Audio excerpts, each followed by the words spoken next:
The murder of a well-known radio personality left police wondering who wanted her dead. A tiny piece of plastic, a sniffer dog, and a sponge were all investigated. Elated that, something good had happened in her life.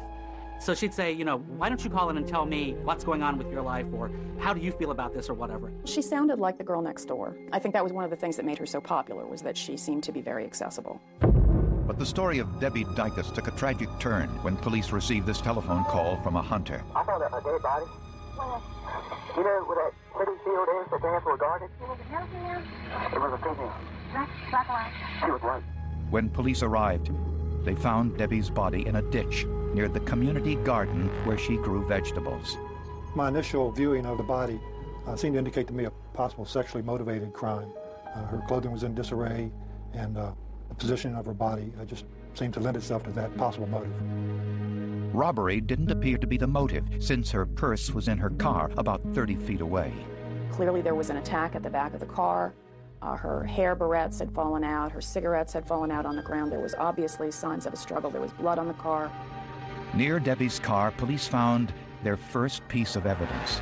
We noticed a very black piece of plastic at the time. We weren't sure what it was, sitting on top of the track, which meant it had to be there after the car drove in. As police investigated the scene, Debbie's live-in boyfriend, Bill Campbell, showed up before police even called him. As I pulled in, the police officer sitting... Probably a member of her radio audience might get too close.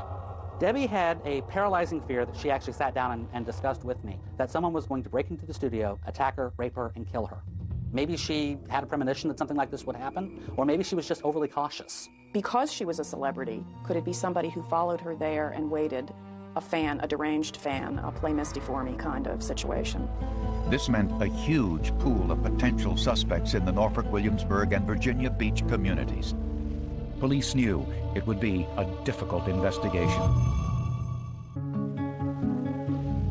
The community just was very afraid, and it was palpable. It was all people were talking about. You'd go to the grocery store, you'd go to get gas, you'd go to the dry cleaners, and that's what people were talking about. Debbie Dicus, a popular late-night radio personality, was found murdered in a public park where she had planted a vegetable garden. Debbie Dicus to WD. Here's a woman who's doing her gardening in the afternoon where there are people in and out of all the time, and she's found brutally murdered. So it's not the middle of the night in a place where she perhaps shouldn't have been. At Debbie's autopsy, the medical examiner found multiple lacerations on the front and back of her head. And there was an unusual patterned bruise on her back. Her body temperature and rigor mortis indicated she had been dead for only a short time before police arrived. The police told us that she had been dead no less than 2 hours. The cause of death was asphyxiation. She had been strangled and then drowned in a small puddle of water. The medical examiner found no signs of sexual assault. The evidence shows there was a struggle. I just wish she'd have kicked his ass. At the crime scene, police continued to search for possible clues. They interviewed everyone who had visited the vegetable garden that day. They mentioned a young blonde-headed boy who was often seen walking around in the area. They couldn't recall when they last saw him. They found what appeared to be the wooden shaft of a garden hoe. It had been broken in half. It was obvious that the hoe was used to hit her in the head on several occasions. It was long cuts in the top of her head. Scalp was wide open, which consisted with hard blows of the hoe. A police dog came in to track the killer's scent. Linnell Fullman advised the officers not to touch the hoe until the dog could get a sniff. I didn't want anybody else to touch the hoe, so I had them bring the hoe out of the water with using a stick, just a handle. The rest of the hoe stayed in the water. I didn't want.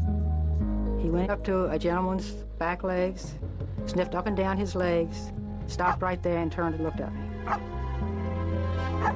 Why had the dog identified a man standing in the crowd?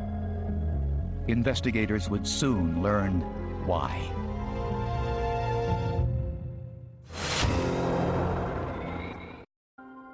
When I think about her, it's always in a good way, a positive way. I don't dwell on how she left us, but what she was before. When radio personality Debbie Dicus was found murdered in a field, Analysts searched for evidence on the broken hoe found near her body. Hairs were recovered from the blade end that was caked in mud. Those hairs were consistent with the victim. A police dog tracked the scent on the hoe to a man standing in the parking lot watching police process the scene. His name, the plastic fragment found near Debbie's car, was the missing piece from Blanchard's rifle. He was asked specifically if he had been near the victim's vehicle, and he indicated no, he had not. The stock of his rifle was the same shape and left the same pattern as the injury on Debbie's back. And investigators found even more. We noticed that there were hairs up at that bolt area which was damaged, and 2 hairs were recovered from that bolt area, and they were microscopically examined and saw that they were forcibly removed. Hairs from Blanchard's rifle were compared to head hairs taken from Debbie Dicus during her autopsy. Under high magnification, scientists discovered they were microscopically similar. Coincidentally, before her death, Debbie told her boyfriend that she had gotten into an argument with a man who had been hunting close to the community vegetable garden. Well, she did mention that she'd seen a guy with a BB gun, and she didn't describe him, or she didn't necessarily... In blood, and placed it on a motorcycle helmet. Then used a hoe like the one found at the crime scene. I delivered some pretty substantial blows with that hoe, and immediately we began to produce the same types of stains that were on the suspect's T-shirt. And the harder he hits it, the further it goes and the tinier it is. So it's sort of something that people, I think, inherently will understand the physics of, but you haven't ever really thought about it in that context before. Experts say the only way Blanchard would have this kind of blood spatter on his shirt was if he was present during her attack. They were on the upper portion of the shirt, across the chest, on both sleeves, and actually some stains were actually on the back of the shirt, on the upper portion of the back of the shirt. Blood on the back story that he found a dead body in the field. This, in turn, required him to call police. Once he made that call, he had to continue the charade and go along with the story through the end. He went back to the scene to speak with police, and the dog made the identification. This was the first case that I had really used a dog track to come up with a critical, incriminating piece of evidence. So learning about the science of dog handling and tracking was really fascinating. Police say their sniffer dog Rhodey was used in hundreds of other cases and had an incredible record of success. And I figured it up, it was over 700 cases, and about those... Guilt. I deeply regret the pain and suffering that I've caused so many people. Never doubt that I don't realize what I have done and accept the consequences of my actions. I'm sorry it took so long for him to do that, but I guess that's a step in the right direction for him to continue living with what happened. Debbie's friends and family didn't need Blanchard's confession to know the truth. The truth, they say, was clearly evident from the forensics. You go, what went through this guy's head? I didn't feel hatred toward him. I felt no empathy toward him. He's just a stupid, mean guy, apparently. I appreciate what science has been able to do, because if they weren't able to track down Blanchard, I have to wonder where it would have stopped. Without the forensics, I don't think it could have all come together in the way it did.